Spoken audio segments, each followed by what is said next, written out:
My own wasn't quite as sad, although close. Back before my wife and I married, we went out for a couple years. Then, with no reason, she wanted to see other people, and maybe get back together later. I was destroyed, and I threw myself into my work instead. A year later, the guy she traded me with cheated on her, and they broke up. She contacted me, but I refused to talk with her. She went back to him, and they stayed together for a couple more months, and he cheated again. This time, they parted for good, and she attempted to contact me yet again. And for a second time, I refused to speak to her. She had wounded me deeply, and I couldn't forget it. She went on to another guy, and they were together for 6 months or so before he began to become pretty physical with her, leaving bruises. Unfortunately, I went to a party and ended up hammered, and she and I somehow ended up back together. I'm not saying all was as it was before, far from it. I still loved her, but I have to admit, I didn't trust her totally, with good reason it seems. We dated for over a year, after which we got married, and she moved in with me. My house was free and clear. My grandparents had given it to me as a gift when I graduated from college. It was small, but it was a rental of theirs and out of the way, about 10 miles from town on a dusty old road. It was perfect for me. We both decided to wait for at least 3 years before we start having kids. Our marriage was perfect for the first 2 years, and I could have sworn we were fine. Then it happened again. Instead of leaving me, though, she brought in someone else. Without my approval, which I'm sure she knew. It was Valentine's Day, and I got off work after a half day, bought flowers and a nice card, and headed on home to find a car I knew sitting there. I knew it because it was the same car her old boyfriend she dropped me for drove. I parked a distance from my house and walked the rest of the way. The front door was locked, understandably, and I went around to the back where we had a key hidden and went in the back door. Through the kitchen and down the hall I went after making sure no one was in the living room, and I heard them before I opened the door, the springs squeaking and the moans. I opened the door just enough to look in and make sure it was my wife. Hey, anything can happen, and I needed to see with my own eyes. Yep, there she was, on her back under the covers with Tom between her legs, and the covers moved up and down with him pounding my wife. My beautiful young wife, lean and so full of love for someone else. It never dawned on me to harm them. I wanted her gone from my life. To see her offer everything that was mine to someone else was painful beyond what I could imagine. I had to break up the party and walked in. Annie saw me first and shrieked, pulling the covers over her face. Tom jumped out of bed as he began to pull his clothes on. I just watched quietly. The room was silent except for the sobs coming from under the covers. When he finished dressing, he looked at me, hoping I'd get out of the way. But I continued to block the doorway, even though he was substantially larger than me. Then I broke the silence. I asked if he isn't forgetting something. He looked around in confusion and back to me. I looked at him like he was an idiot and said, "Take her with you. Get her up and dressed, and the two of you get out of here." Immediately I said that, she started screaming. By the time it was over, I made him drag her from bed, forcibly put the clothes on she'd already worn that day, and he dragged her from the house screaming at the top of her lungs. Tom had moved back to town to his parents, and I told him over the next few days I would be dropping her stuff off at his house. Throughout all of this, he never uttered a word. Outside of being a well-known man whore, he was a likable guy. Unfortunately for my wife, a little too likable. I could see him forcibly holding her in the car as they drove away. True to my word, I dumped off everything of hers I could find in Tom's yard.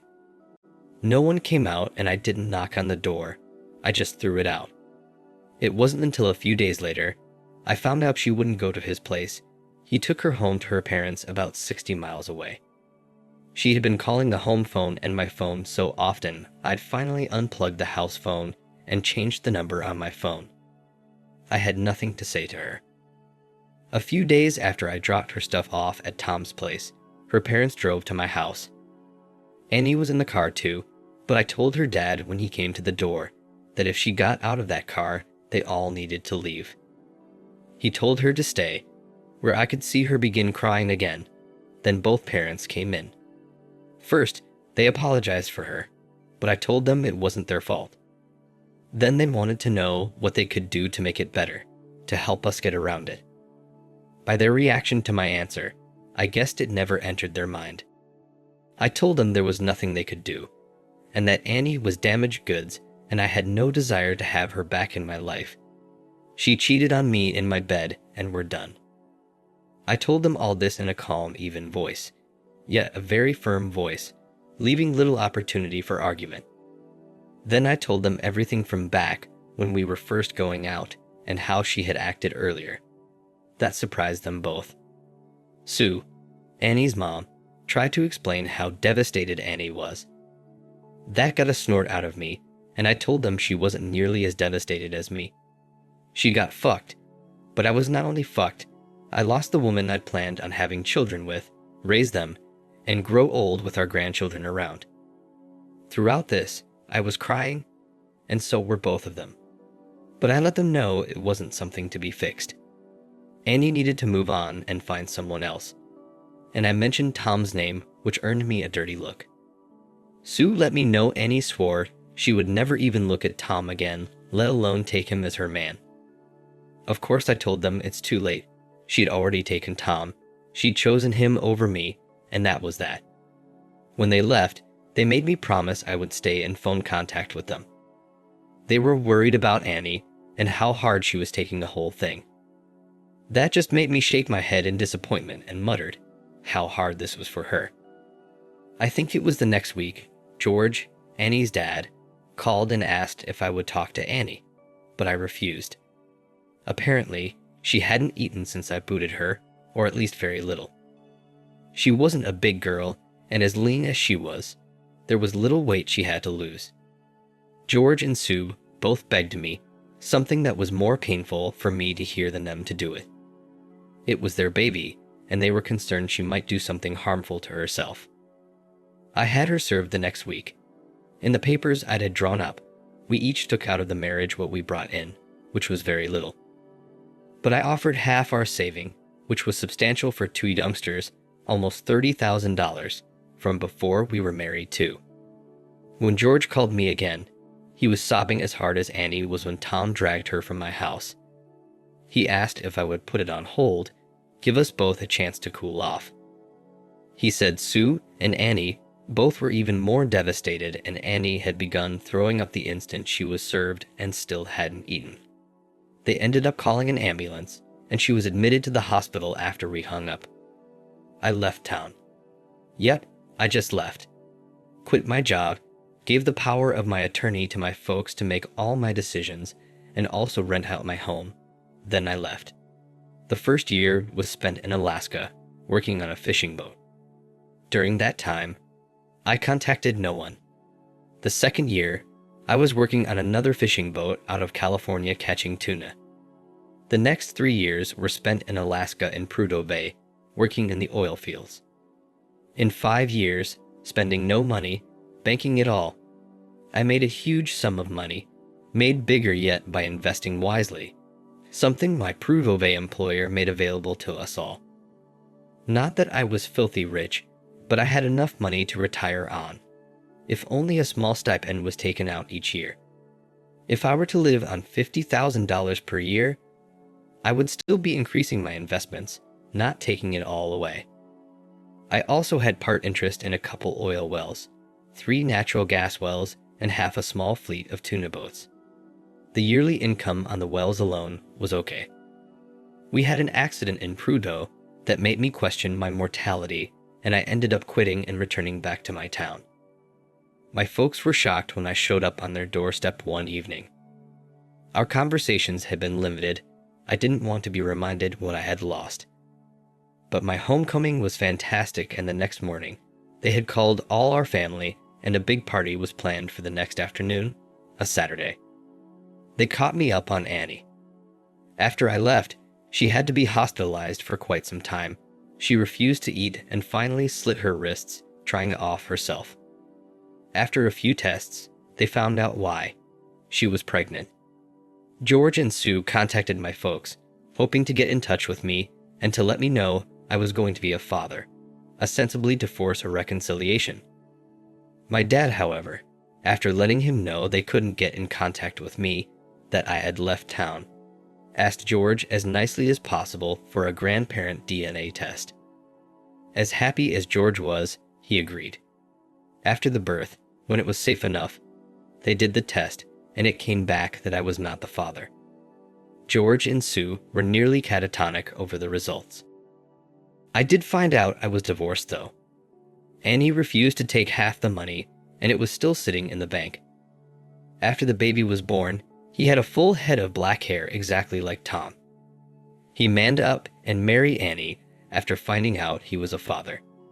They had been married almost 4 years and had 2 more kids. They lived in his own house and he was making a decent living. Annie stayed at home with the kids and the few times my folks saw her, she seemed happy enough. At the party, I was shocked to see George and Sue stop by. They had been invited by my folks and wanted to see me. I had a nice talk with them both. They said Annie was happy enough with her kids, but not so much with Tom. He still stepped out on her. He just couldn't keep it in his pants and had brought home a few surprises for her. It sounded as if she wasn't going to leave Tom over it. After all, just like I had told her folks, she was damaged goods and who else would take her? They were both happy to hear how well I'd done while gone, although I didn't tell them I was by our standards rich, not wealthy, just very well off. They were sad and both admitted they wished they were still my in-laws. I saw Annie one day when I was sitting at a local deli, having a sandwich and drink while doing business online. She had her 3 kids with her and looked shocked when I looked up and we made eye contact. I wasn't angry anymore. I had put it behind me. She walked up to me, much akin to a deer that is about to run, and when I didn't bite, took the seat I offered. We had a good talk, but when she tried to explain and apologize, I told her no way. I didn't want to hear it. She tried a couple more times until I threatened to get up and leave. After that, we had a nice lunch I bought for her. Her kids were nice, and I had the oldest, a boy, sitting on my knee by the time it was over. At one point, she looked at Timmy sitting on my knee and began to cry, telling me he should have been my boy and this should have been our life together. I just smiled and told her I had always dreamed the same thing. At my words, she got up, grabbed her kids and diaper bag, and damn near ran out the door. It was a funny thing. A year later, I was married. Who did I marry? The tenant living in my house. My folks asked me to go over and talk with her moving out, and we kind of hit it off. I ended up leaving her there. She was a college student, and my folks had made the rent low enough so she could afford it and really had nowhere else to go. We began to go out, and after a few months, we knew it was true love. I didn't ask for a prenup. Perhaps I should have, but I didn't. You see, Janny didn't know she was marrying a well-to-do man. I wasn't the wealthiest, but I wasn't broke either. I had things going on for me financially. She thought I was just going from job to job across the country and didn't have anything to show for it. Hell, I was living at home with my parents. After we'd been married a few months and I still wasn't looking for a job, she finally came to me with a worried look, wondering if I was planning on it. Her biggest concern was that I might leave for a long-term job, leaving her alone for long periods of time. I really had fun when I sat her down and began explaining I'd put a little money away I was planning we could live on. Of course, she was worried about what we'd do when it ran out. She had her teaching certificate, but hadn't found a job nearby, although she found we're going to have us moving quite a distance. The look on her face was priceless when I took a piece of paper, wrote a number on it, and then turned it over face down. She hadn't seen what it was and asked what I was doing. After I told her it was how much was in my checking account, and I thought it might get us by for a while, she tentatively asked if she could see it. I hemmed and hawed, acting like I was worried. Then I slid it over, and she slowly turned it over, looking up at me in surprise. She was excited to know I had such amount in my checking account. Although our house was small, at least we didn't have a house payment, and even though I didn't have a car or truck yet, her little car was paid for. We went out to celebrate the worry that she felt lifted from her shoulders. A week later, she was waiting when I came in from where I had been working in the garden out back after she called for me. She had checked the account and asked me to contact the bank, saying someone had made a mistake and had deposited some money in our account. When I chuckled, she looked puzzled. When I told her it was an automatic deposit since it was the first day of the month, she seemed even more puzzled. She left me and went for a walk, saying she needed to be alone. When she got back, she found me back in the garden and sat down. She watched for a bit, and I finally sat back and took a good look at her. I could tell shock was still in open display. That evening, we went out to dinner. We had just our sit when I saw Tom, Annie, and their kids across the room. Both had seen us.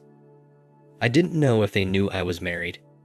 This was the first time I'd been out with Janny that I'd seen either one. Janny looked when I mentioned them, but that was all. She ignored them after that.